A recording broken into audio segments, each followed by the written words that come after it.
That blue is a hand-woven kente. Is it? Yeah. Hello, my name is Basil Kincaid. I'm an artist from St. Louis, Missouri, and this is Flower Song Through Dappled Shade, Dancing on Our Faces.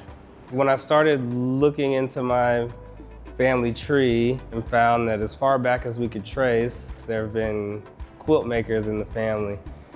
On my dad's side of the family, that's where I get my main quilting influence. His mom, Eugenia Kincaid. And when I graduated college, I started investigating my family practices, and that's what led me to continue the family tradition of quilt making. After my first time in Ghana, I came back home to St. Louis. I was at this crossroads deciding where I would go next creatively. One night I had a dream of my grandmother, and in the dream, I felt drawn in a direction. She's standing in front of this 2-story row house, and the whole house is wrapped in a quilt, and she's standing on the stoop, and it's like her energy was so powerful that it woke me back up. I remember calling my mom, like, I figured it out. Like, I know what I'm supposed to be making quilts. And she was like, what? Like, you spent all that time studying painting. She's like, you don't even know how to sew.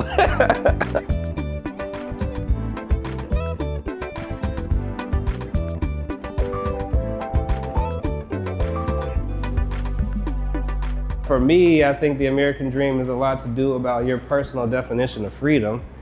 As a kid, we're encouraged to think about, making a lot of money and doing all this other stuff. But like, as I grow, I'm realizing that the more important thing is having time with your family, having free time with the people that you really care about, and being able to leave something behind, either to continue or to pass down. The quilt is the perfect expression of this idea where each of the pieces, their potency is amplified by them being together. A lot of this material is scrap, stuff that would have been discarded or thrown away. And when we bring it together, it makes this majestic work of art. For me, these quilts symbolize the curiosity it takes to envision new paths forward. I feel like in my career and in life, you have to take steps even in uncertainty. I wanted to look at the things or structures that have allowed me to blossom in my life. So my family, my friends and support system, and then the resilience of my own imagination. I wanted to take the time to really imagine and visualize my dream as a catalyst point for other people to take the time to imagine their dream, and then for us to collectively imagine new dreams.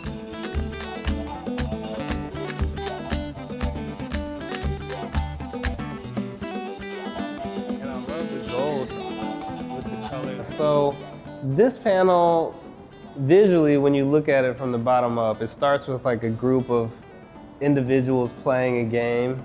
I wanted to use the game as a symbol to the idea of play at large and what happens when you play with the people that you love.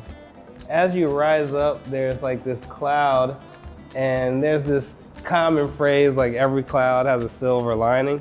But I gave this cloud a golden lining because I like to imagine overthinking about positive outcomes. Like, what if it goes way better than I could imagine? And what if things come out in a way that I never could have foreseen? You'll notice traditional Adinkra symbols in some of the weaving. Selfishly, I put my cat in there. Gigi, she's the black cat. I used that black and white cat as a symbol of balance and unity. On this piece, I used starry eyes, like star-shaped eye. That was mainly because I wanted the work to have an aspirational feel, seeing the possibilities and seeing the positivity instead of seeing all the obstacles, which I think is key for the activation of your own iteration of the American dream.